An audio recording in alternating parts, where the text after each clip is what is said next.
በክልሉ ያለውን የሰላምና ጸጥታ ስራ እንቅስቃሴና ነባራዊ ሁኔታን አስመልክቶ የክልሉ ሰላምና ጸጥታ ቢሮ ኃላፊ አቶ አንድነት አሸናፊ መግለጫ ሰጥተዋል። ቀደም ሲል ባሉታዊ የሰላም ግንባታ እሳቤ ላይ የተመሰረተው የአሰራር ስርዓት ያስከተለው ክፍተት እንደነበረ ያስታወሱት አቶ አንድነት ዘላቂና ቀጣይነት ያለውን ሰላም ለማረጋገጥ አዎንታዊ የሰላም ግንባታ እሳቤን መከተል እንደሚያስፈልግ ተናግረዋል። ዛሬ ትኩረት በመናረገው በሰላም ግንባታ ላይ የመጀመሪያው እርምጃ እንደ ሀገር ከተወሰዱት እርምጃዎች የእይታ ለውጥ፣ ግጭትን ማስቆም፣ ግጭትን ማስተዳደር፣ ጸጥታን ማረጋገጥ በሚሉ በአሉታዊ የሰላም ግንባታ እሳቤዎች ላይ የተዋቀረ የፖሊሲም የእይታም መሰረታዊ እሳቤዎች የነበረበት ነው። ከአሉታዊ የሰላም ግንባታ እሳቤዎች በማውጣት አዎንታዊ የሰላም ግንባታ እሳቤዎች ፖሊሲን ተከትሎ ደግሞ የሚሰሩ መሰረታዊ የሰላም ግንባታ ተግባራት ሲከናወኑ የቆየበት ወቅት ነው። በሀገር ደረጃ ተቋም ከማደራጀት ጀምሮ የሰላም ሚኒስቴርን መውሰድ ይቻላል። ከስያሜ አንጻር በክልሎችም ከዚህ በፊት የነበረው የተቋማት ስያሜውን ጅምር ጸጥታን ማስተዳደር የጸጥታ ተቋማት ተብሎ በሚጠራው እሳቤ የነበረበት ነው። ከዛ ወጥቶ የሰላም ግንባታ የሰላምና ጸጥታ አስተዳደር ቢሮዎች በሚል ከነዚህ እሳቤዎች ለውጥ ነው ከስያሜም ጀምሮ የመጣው። የህዝብን ሰላም ለማስጠበቅ ሀገር በቀል ግጭት አፈታት ዘዴዎችን ማጎልበትና ከባህር ማዶ የተቀዱ ልምዶችን መቀነስ ያስፈልጋልን ብለዋል። ከውጭ አዶፕት በተደረጉ የፖሊሲና የእይታ መነጽሮች የሚደረገው የሰላም ግንባታ በሀገር በቀል እሳቤዎች አስተሳሳሪ በሆኑ አሻጋሪ በሆኑ አገራችን ካላት የግጭት አፈታትና ግጭትን የማስተዳደር ባህሎች ላይ የተመሰረተ የህዝቡን እምቅ ማህበራዊ እሴቶችን ሊጠቀም በሚችል መንገድ የተመሰረተ እሳቤ ለውጥ ነው የተደረገው። በህዝቦች ውስጥ ያለውን ጤናማ የሰላምና ጸጥታ ግንኙነት ማጎልበት ማህበራዊና ኢኮኖሚያዊ መስተጋብሩን ከማጠናከሩም በላይ የአንድነትና ወንድማማችነትን እሴት በአስተማማኝ መሰረት ላይ ማነጽ ሚናው ከፍተኛ መሆኑንም ነው አቶ አንድነት የተናገሩት። ወደፊት የሚያሻግራቸው ነገሮች ላይ ሰላማቸውን እየገነቡ እንዳይሄዱ የሚያደርጉ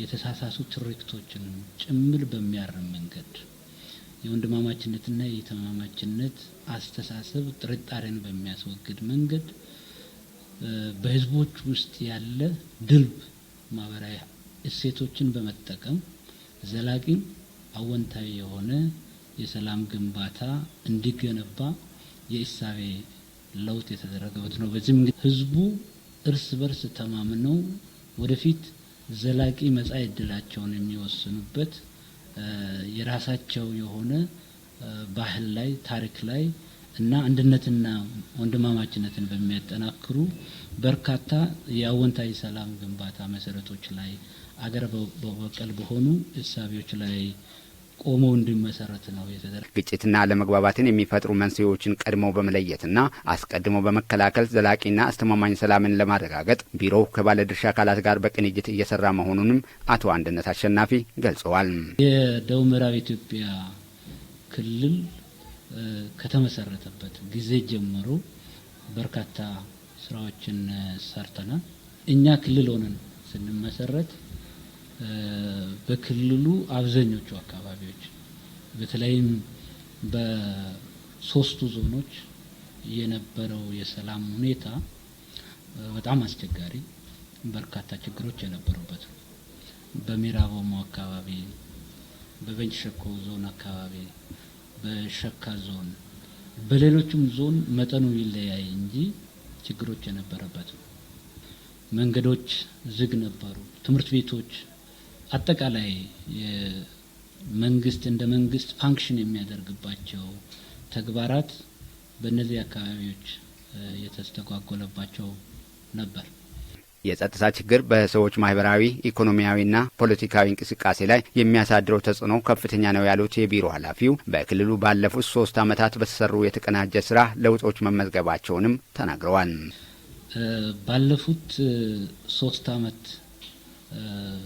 ተኩል ሊባል በሚችል ደረጃ ክልላችን ክልል ሆኖ ከተመሰረተ በኋላ በእነዚህ አካባቢዎች በርካታ ስራ ሰርተናል። ይሄ እንደ ክልል መንግስት በየደረጃው ያለው የአስተዳደር አካላት እነዚህ ችግሮችን መፍቻ መንገድና አጠቃላይ በሀገሪቱ የተጀመረው የለውጥ የሰላም ግንባታ ሂሳቦች ላይ መሰረት በማድረግ የህዝባችን ሰላም ለማረጋገጥና ዘላቂ የሆነ አስተማማኝ ሰላም ለመገንባት መሰራት ያለባቸው ጉዳዮች ታቅዶ ነው የተገባው።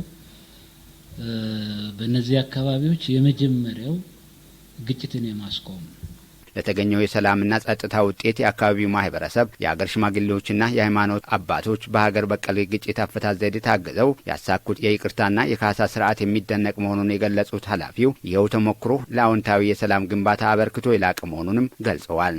አሁን ላይ በክልሉ የተፈጠረውን ሰላምና መረጋጋት በማስቀጠል ማህበረሰቡ የተለመደውን አብሮነት አጠናክሮ እንዲቀጥል ያሳሰቡት አቶ አንድነት ሁሉም በተሰማራበት ልማት ላይ በተረጋጋ ሁኔታ በትጋት ተወዳዳሪና ውጤታማ እንዲሆን መልእክታቸውን አስተላልፈዋል።